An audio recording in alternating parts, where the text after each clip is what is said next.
good morning, good morning, good morning. So, welcome back sa channel natin, sa pagbablog natin. So, today, pagising ko kaninang umaga, 5, pag BP ko is normal yung BP natin, ano? So, nagbalik ako ng tulog ng konti, and then, pagising ko, kumain ako, nag-breakfast ako, hindi ako uminom ng gamot. So, bali yung Astorvastatin ko, hindi ko iniinom ngayon.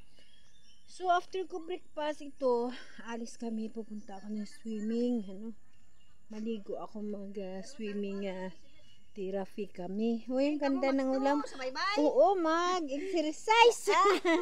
Oo. So, ay, gali ikaw? Oh.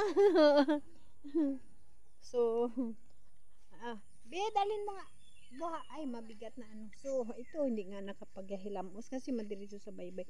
So, bali guys, yung masakit ko ngayon, yung dito ko sa likod ng lumo ko. Alam niyo pa guys, napagkalamig dito, nangingitim na yung labi ko. Kagabi nga guys, sobra lamig yung comforter ko, yung electric pa namin, kala mo may aircon kami, ano.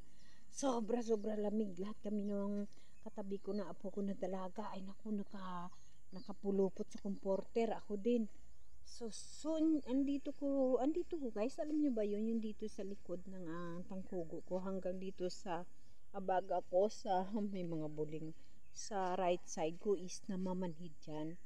So yun na nga, siguro nga malaki talagang bagay. Ayan guys, so nakita nyo yan, malaki talagang bagay yung pilay ko na nagbigay sa akin ng pahirap sa katawan. So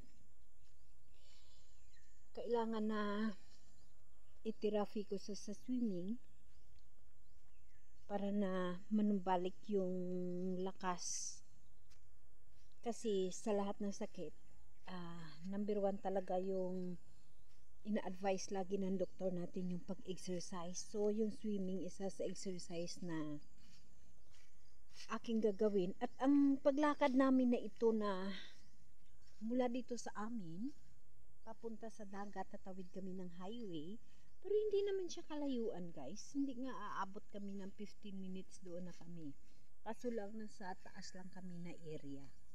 Ayan guys, nasa bulubundukin lang kami, pero papunta ka sa dagat, tatawid kami ng highway. So napakaganda guys, napakalinis ng dagat, kahit sabihin natin napakaraming bahay, pero grabe, napakalinis ng dagat. Yung ganun guys, parang hinahapo ako.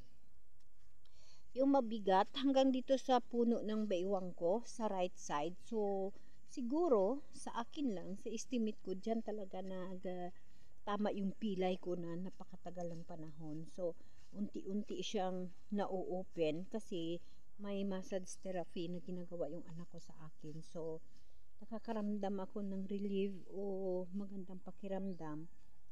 So go lang tayo. So for now, yung sa tangkugo ko papunta dito sa spine ko sa likod, siguro may mga ugat dyan na hindi masyado makapunction yung oxygen. That's why nga nagkaroon ako ng blood clots before nung na-stroke ako. Isa siguro yan sa cause niya, ano. Yan. So dahan-dahan lang.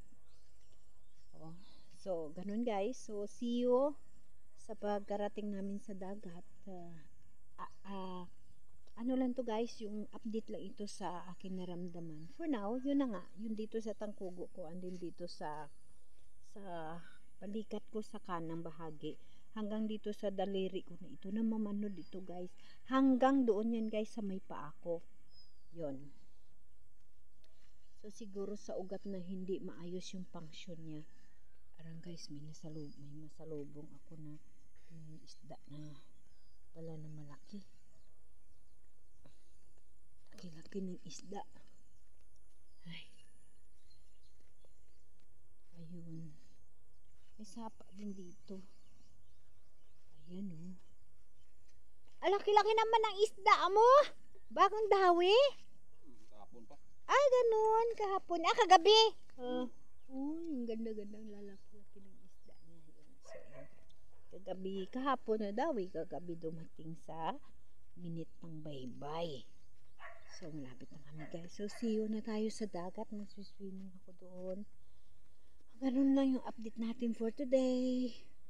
So, isumpay ko na lang yung mga video ko mamaya sa dagat kung paano na pag-swimming ang gagawin natin. Okay guys, thank you so much. Salamat sa inyo. Sa lahat na nanonood ng mga short videos ko, maraming salamat sa inyo. Sa inyo lahat guys, sa mga nag-subscribe sa akin, maraming salamat sa inyo. Yung panonood nyo sa short video ko, ang short video ko ho, yung nagbibigay sa akin ng kaunting kita para may pang-maintain din ako sa aking mga gamot. Maraming salamat sa inyo guys sa pagsubaybay sa short video ko. Ganun din mismo sa life ko, sa history ko sa YouTube. Maraming salamat sa